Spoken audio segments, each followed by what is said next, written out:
உலகெங்கிலும் இருக்கிற தமிழ் சொந்தங்கள் எல்லாருக்கும் என்னுடைய வணக்கம். இன்னைக்கு ஒரு இலங்கை மக்களுக்கு ஒரு மிக முக்கியமான ஒரு சந்தோஷத்தை ஏற்படுத்தக்கூடிய ஒரு விஷயத்தை பற்றி தான் சொல்ல போகிறேன். என்னென்னு சொல்லி பார்த்தீங்கன்னு சொன்னால், கடந்த டித்வா புயலால் ஏராளமான குடும்பங்கள் பாதிக்கப்பட்டிருந்தார்கள். அவர்களுக்கான நிவாரண விஷயங்கள் எல்லாம் ஒவ்வொரு கிராமத்தினுடைய கிராம அலுவலகர் மூலமாக அது பதிவு செய்யப்பட்டிருந்தது. அதில் குறிப்பாக சில குடும்பங்கள்லேருந்து தன்னுடைய பேரை பதியல, தனக்கு வீடழியல்னு சொல்லி சண்டை பிடிச்சி தெரிஞ்சதெல்லாம் கண்ணூடாகவே பார்க்கக்கூடிய மாதிரி இருந்தது. இந்த ஜிஎஸ் சரியில்லை, அந்த ஜிஎஸ் சரியில்லை, இந்த ஜிஎஸ்ஸை மாற்றணும், இந்த ஜிஎஸ் சுடுதண்ணி, ஸோ இப்படி நிறைய பிரச்சனைகள் நடந்து இருந்தது. ஆனால் இருந்தாலும் கிராம அலுவலர்கள் தங்களால் முடிஞ்ச அளவுக்கு அந்த குடும்பங்களை எடுத்து பதிவு செய்து அனுப்பியிருந்தவர்கள். அதுலேயும் குறிப்பாக நிவாரணங்களுக்கு குடும்ப உறுப்பினர்கள் அடிப்படையில் நிவாரணம் பதியப்பட்டிருந்தது. மேலதிகமாக பார்த்தீங்கன்னு சொன்னால், திருகோணமலை மட்டக்களப்பு பிரதேசங்களில் வீடுகள் நிரந்தரமாக அழிஞ்சாக்கள், பகுதி அளவில் அழிஞ்சாக்கள் அப்படின்னு நிறைய பேர் இருந்தவர்கள். இங்கே கிளிநொச்சி யாழ்ப்பாணம் பகுதிகளிலேயும் வீடுகள் அழிஞ்சாக்கள் இருக்கணும், தற்காலிகமாக அழிஞ்சாக்கள் இருக்கணும், வீடு சும்மா நோமலாக சேதம் ஏற்பட்டாக்கள் இருக்கணும், தென்னை மரங்கள் விழுந்து புயலால் அப்படி.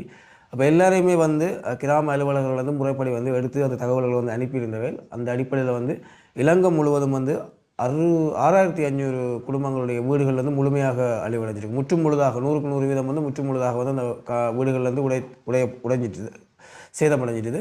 அதை விட 1,10,000 வீடுகள் பகுதி அளவில் சேதமடைஞ்சிருந்தது.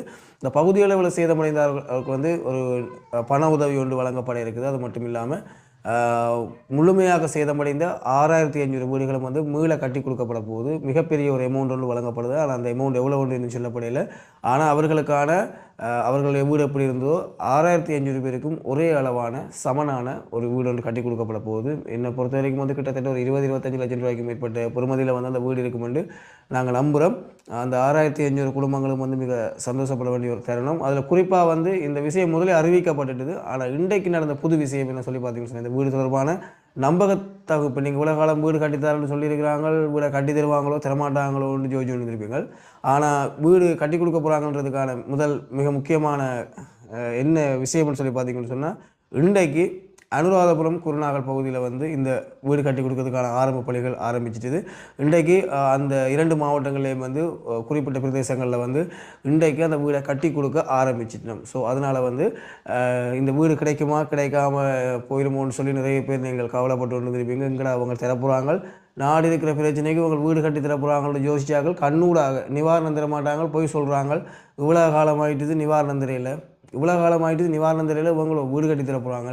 இப்படியெல்லாம் நிறைய விமர்சனங்கள் எங்களை காதுக்குள்ளேயே போனது கேட்டது. அப்படி இருக்க இன்றைக்கு அனுராதபுரம் குருநாகல் பகுதியில் வீடு கட்டி கொடுக்கறதுக்கான முதல்கட்ட வேலைகள் ஆரம்பிச்சிட்டு, அடுத்த கட்டமாக இந்த கிளிநொச்சி வவுனி அஞ்சால பார்த்தீங்கன்னு சொன்னால், கிளிநொச்சி யாழ்ப்பாணங்கள் பகுதிகளில் அதிக அளவில் வீடுகள் சேதமடையலை. முழுமையாக நாங்கள் உண்மையை சொல்லித்தான் ஆகணும். அதுக்காக சேதமடையலே ஒன்றுமில்லை. எனக்கு தெரிஞ்ச குறிப்பிட்ட வீடுகள் முழுமையாகவே அழிஞ்சிருந்தது.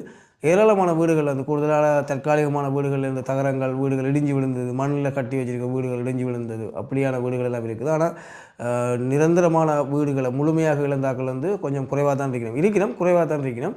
அப்போ அவர்களுடைய பேர் விவரங்களும் எடுத்து அனுப்பப்பட்டிருந்தது. அப்போ அவர்களுக்கான வீடும் கிடைக்கும். இப்போ நீங்கள் நினைக்கிற மாதிரி குருநாகலில் அனுராதபுரத்தில் மட்டும்தான் கட்டி கொடுப்பாங்க, எங்களுக்கு தமிழருக்கு கட்டித்தர மாட்டாங்க, இனவாதம் பார்க்குறார்கள் என்றெல்லாம் யோசிக்காதீங்க. இந்த இலங்கையிலிருந்து பாதிக்கப்பட்ட 6500 குடும்பங்கள் முழுமையான வீடு இழந்தாக்களில் உங்களோட பெயரும் இருக்குது. என்று சொன்னால் அனைத்து மாவட்டங்களையும் உள்ளடக்கி தான் அந்த 6500 குடும்பங்கள் முழுமையாக வீடு பாதிக்கப்பட்டார்கள்ன்ற தகவல் போனது. அந்த அடிப்படையில் எல்லாருக்குமே வீடு கிடைக்கும். நிவாரண உதவி கிடைக்கலைன்றார்களும் கவலைப்படாதீங்க, மிக விரைவில் கிடைக்கும். நீங்கள் நினைக்கிற மாதிரி ஒரு 10 குடும்பம் 20 குடும்பம் இல்லை, அரசாங்கம் உடனே கொண்டு உங்களுக்கு நிவாரணத்தை வீட்டை கொண்டு தரத்துக்கு எத்தனையோ குடும்பங்கள் இருக்கிறீங்க. எல்லா இலங்கையில் இருக்கிற ஒவ்வொரு குடும்பமும் வெள்ளத்தால் பாதிக்கப்பட்ட குடும்பம் இப்போ கிட்டத்தட்ட எத்தனை லட்சம் குடும்பங்கள் இருக்குது. ஸோ அவங்களுக்கு எல்லாருக்குமே ஒரே நேரத்தில் நிவாரணம் போகணும். அப்போ அதுக்கான கட்ட வேலைகள் நடந்து கொண்டு இருக்கும். அப்போ உடனடியாக அந்த நிவாரணங்கள் கிடைக்காதான். ஆனால் உங்களுக்கு கிடைக்க வேண்டிய அந்த நிவாரணங்கள் எல்லாருக்குமே கிடைக்கும்ன்றதை நாங்கள் எங்களுடைய சேனலூடாக சொல்லிக் கொடுக்குறோம். நன்றி சொந்தங்களே, இன்றைக்கு ஒரு ஹாப்பியான நியூஸாக உங்களுக்கு நாங்கள் தெரியப்படுத்திருக்கோம்னு நினைக்கிறோம். எங்களுடைய யூடியூப் சேனலை தொடர்ச்சி அடைஞ்சு கொள்ளுங்கள். மிகவும் பயனுள்ள வீடியோக்களை உங்களுக்கு நாங்கள் தந்து கொண்டே இருப்போம். நன்றி சொந்தங்களே, மீண்டும் ஒரு காணொளியில் சந்திப்போம்.